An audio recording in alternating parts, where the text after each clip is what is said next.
Olá, acadêmicos e acadêmicas. Sou a Rosângela Brito, tutora da disciplina Currículo e Alfabetização. Estamos agora entrando na aula 3, né?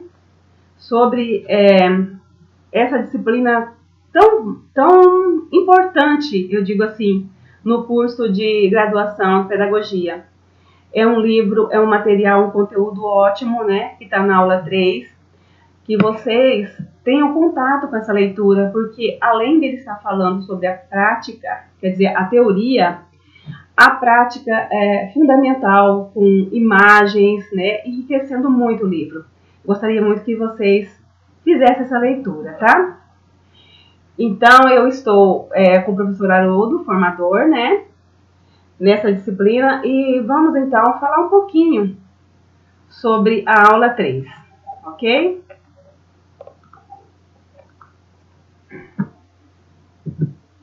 Currículo e alfabetização. Na aula 3, alfabetização e letramento na sala de aula. Os conceitos de alfabetização e letramento e os desafios da articulação entre teoria e prática. Francisca Isabel Pereira Maciel e Lara Silva Lúcio. Alfabetizar e letrar, uma proposta de ordem política em 1990 na Conferência Mundial sobre Educação para Todos. A alfabetização passa a ser entendida como instrumento eficaz para a aprendizagem, para o acesso e para a elaboração de informação. Se tomarmos como ponto de partida essa definição, constatamos que nela está explícita a ideia de que a aprendizagem na leitura escrita se torna um instrumento que permitirá ao indivíduo ter acesso à informação e a criar novos conhecimentos. Recorrendo a autores renomados como Soares, 2006, Freire, 1991, aprendemos que todo professor precisa estar consciente que o acesso ao mundo da escrita é responsabilidade da escola. Conceba a alfabetização e o letramento como um fenômeno simples e perceba que são múltiplas as possibilidades de uso da leitura e da escrita na sociedade. As pesquisadoras Francisca Isabel Pereira Maciel, Lara Silva Lúcio, autoras do primeiro artigo da obra Coleção Alfabetização e Letramento na Sala de Aula, chegam a valiosas conclusões.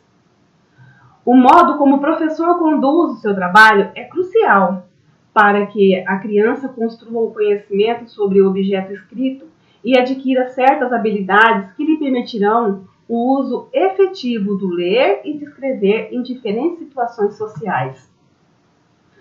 As discussões em torno da alfabetização e do letramento não se configuram num modismo passageiro, e sim em importantes temáticas a serem debatidas, articuladas no trabalho em sala de aula. Então, como o professor conduz a sala de aula e leva o aluno a alfabetizar e se tornar uma pessoa letrada, isso que depende muito do professor, né? Para que prepara o cidadão para situações diferentes, né, na sociedade. E isso é crucial na educação. São muitos desafios a serem enfrentados no atual contexto educacional, em que muitos alunos passam pela escola sem encontrar condições efetivas de se tornarem leitores e produtores de textos competentes. Tem muitos alunos que ainda passam por uma situação assim, né? Que a própria escola, o próprio professor não favorece, né, a esse aluno a ter contato, né, encontrar um mundo da leitura, né, para que ele possa se tornar uma pessoa letrada, além de alfabetizada, claro, letrada.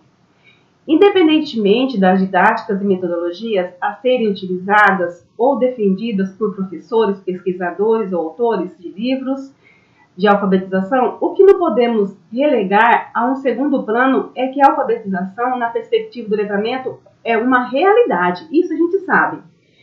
A alfabetização em si e também o letramento, porque hoje o cidadão, se ele não é letrado, ele se sente excluído da sociedade, né?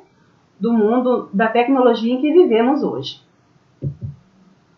Alfabetizar e letrar uma proposta de ordem política em 1990, na Conferência Mundial sobre Educação para Todos, em 1990, a alfabetização passa a ser entendida como um instrumento eficaz para a aprendizagem, para o acesso e para a elaboração das informações.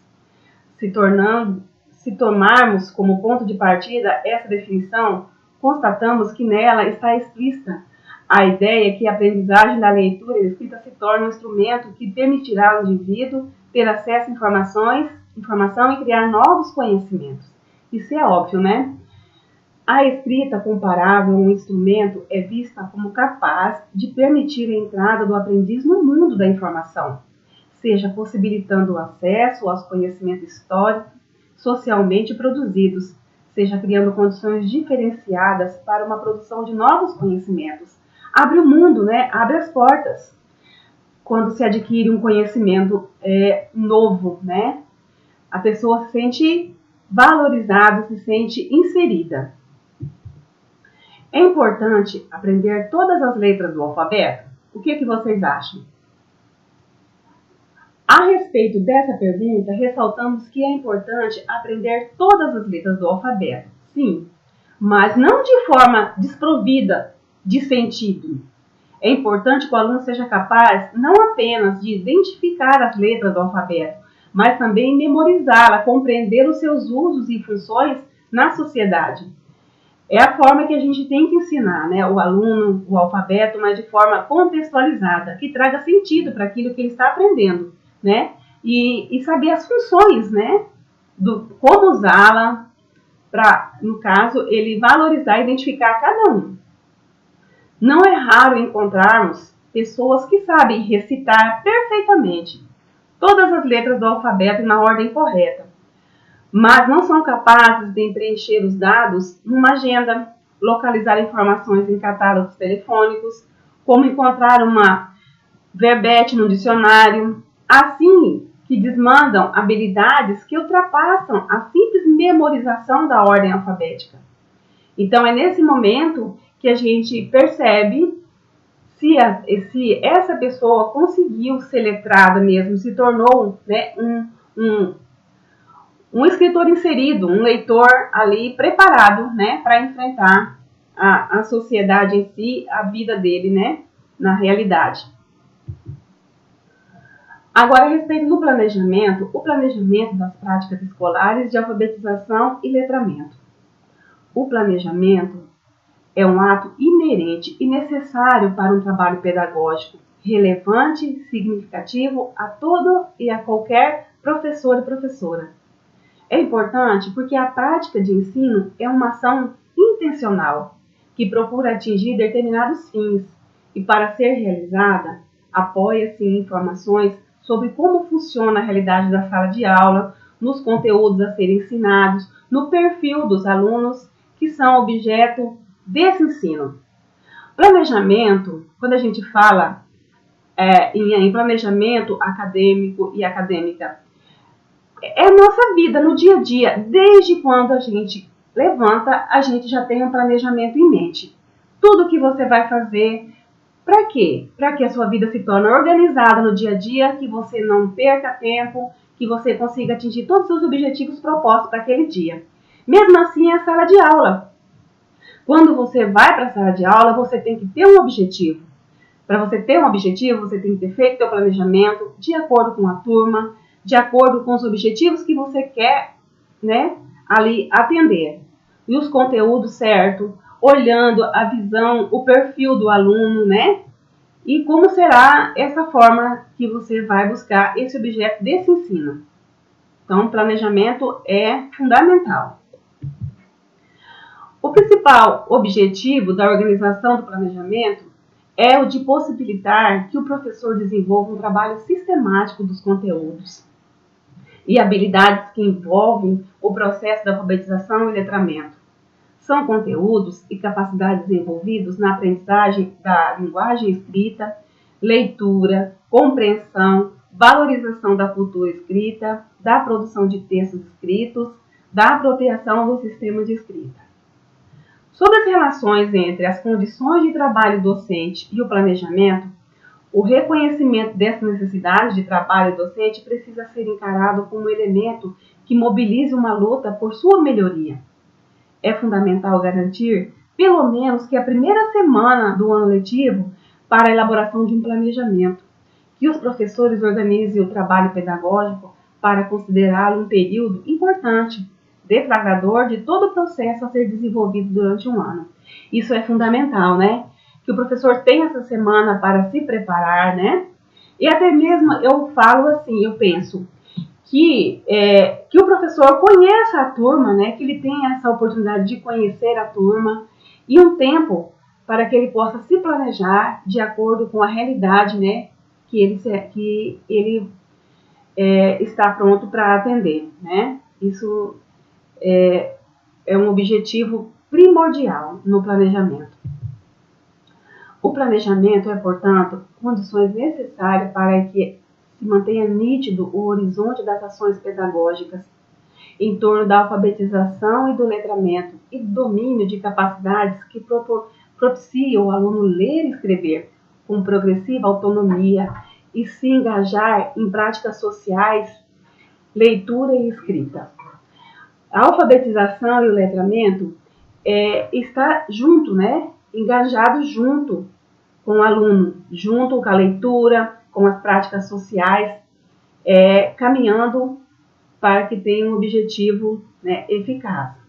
Outra atividade importante que o professor e os alunos devem prever para o final de cada dia de trabalho é a reflexão sobre as ações que realizaram. Com base no levantamento das atividades previstas na agenda do dia, são identificadas aquelas que foram efetivamente realizadas e avaliadas de formas como o trabalho foi desenvolvido. Olha, essa forma do professor fazer essa reflexão é importantíssimo, porque é em cima do erro, né, que você vai buscar o acerto. E é avaliando o seu trabalho no dia a dia, o que os alunos aprenderam, o que eles deixaram, não demonstraram interesse, acharam difícil. Bom, então agora eu vou fazer um planejamento que busque uma estratégia diferente para que eles possam atingir o objetivo proposto, né? Então, essa reflexão é importante para a nossa prática, né, educativa e a gente atinja o objetivo proposto. Essa atividade de avaliação é fundamental no desenvolvimento do planejamento. Possibilita o alfabetizador introduzir mudanças em seu planejamento e adequar ou replanejar as suas ações previstas. A reflexão coletiva pode se orientar pelas seguintes questões. Esse replanejar é importantíssimo, foi o que eu disse para vocês.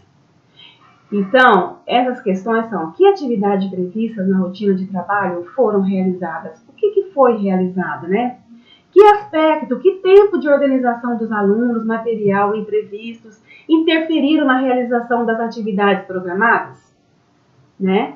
O tempo previsto se ajustou bem às atividades? O tempo foi bom, foi curto? O que eu poderia melhorar? Né? O que poderia ser modificado? Que atividades que requisitaram mais tempo de trabalho e por que isso aconteceu, né? Para poder eu ter uma ideia que na próxima aula eu teria que me planejar um pouco mais de tempo. Como os alunos participaram das atividades previstas? Como avaliam que conseguiram aprender neste dia? Quais foram as suas dificuldades? Assim, propomos a previsão de um tempo na agenda de trabalho que, sem ser exaustivo nem esgotar possibilidades, seja suficiente para a reflexão de como a agenda de trabalho está sendo ou não cumprida.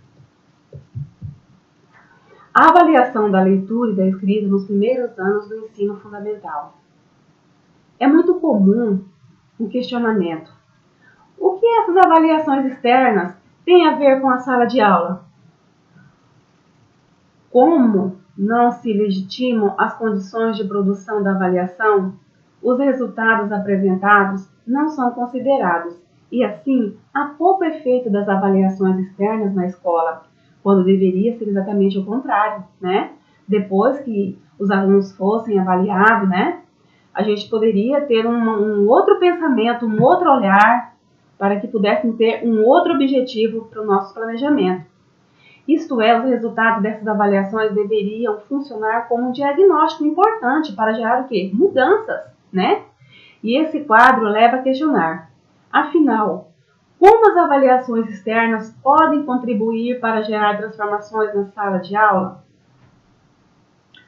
Neste trabalho, temos por objetivo discutir a avaliação da alfabetização externa, a escola como instrumento possibilita não só diagnosticar problemas de leitura e escrita, como também permite induzir ações e redirecionar trajetórias para garantir um direito de uma educação de qualidade, independentemente das condições econômicas, sociais de um dado grupo.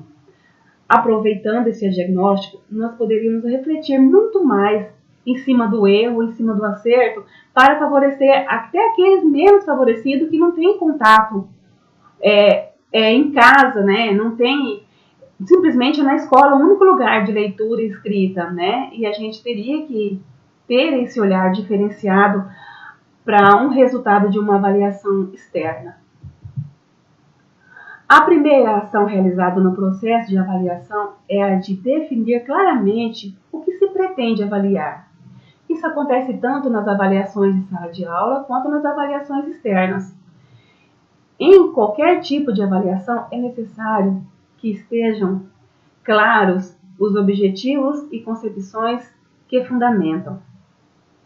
Então, essa visão, o que nós pretendemos alcançar, né, faz parte da avaliação, claro. No processo de alfabetização, o alfabetizando descobre o segredo de que é preciso juntar letras para formar sílabas, né? Juntar as sílabas e palavras, juntar palavras em frases e frases em textos, né? E ele começa a perceber gradualmente tudo isso. Letramento relaciona-se a essa prática social da leitura e da escrita. Esse conceito diz respeito a um conjunto de conhecimentos, atitudes, capacidades envolvidos no uso da língua em práticas sociais e necessários para uma participação ativa e competente da cultura escrita. Soares Batista, 2005. Então, essa forma do aluno compreender de que forma que chegam até os textos, né? Esse é o ponto fundamental, né? Que ele chega até o final da sua alfabetização, já construindo textos, né? Já preparado, já sendo o quê? Letrado, preparado para estar agindo nas práticas sociais da sua leitura escrita. Que ele entenda e se faça entender, né? Considera-se, então, letrado aquele que usa a vivência práticas sociais da leitura e da escrita. Alfabetizado é um indivíduo que adquiriu a tecnologia necessária para usar e vivenciar essas práticas. A alfabetização e letramento, embora sendo conceitos distintos, cada um tem as suas especificidades. São processos complementares e inseparáveis. Soares, 1999. Então, a alfabetização e letramento caminham juntos, né? Outra consequência da leitura e da escrita, entendidas como processo, é compreender que a alfabetização não é independente de letramento. É possível alfabetizar letrando. Soares, 1999. Isso significa que não se alfabetiza primeiro para letrar depois.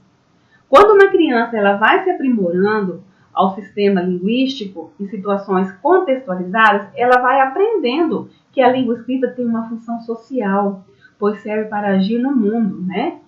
Ela tem essa noção que a leitura escrita, ela, né, faz parte do funcionamento social e que é fundamental. Então, essa compreensão vai indo junto, acompanhada e com alfabetização e, claro, contextualizada para que a criança chegue a essa fundamental importância na vida dela, né? Portanto, as ações de ensinar a ler e de ensinar a escrever não se esgotam nas séries iniciais. Essas ações não são tarefa exclusiva do alfabetizador ou alfabetizadora, mas trabalho conjunto de toda a escola, de todos os profissionais que atuam como alunos ao longo da sua vida escolar. Os professores de arte, geografia, história, educação física, matemática, todos, enfim, devem ter compromisso com o desenvolvimento das capacidades de leitura, da escrita dos alunos.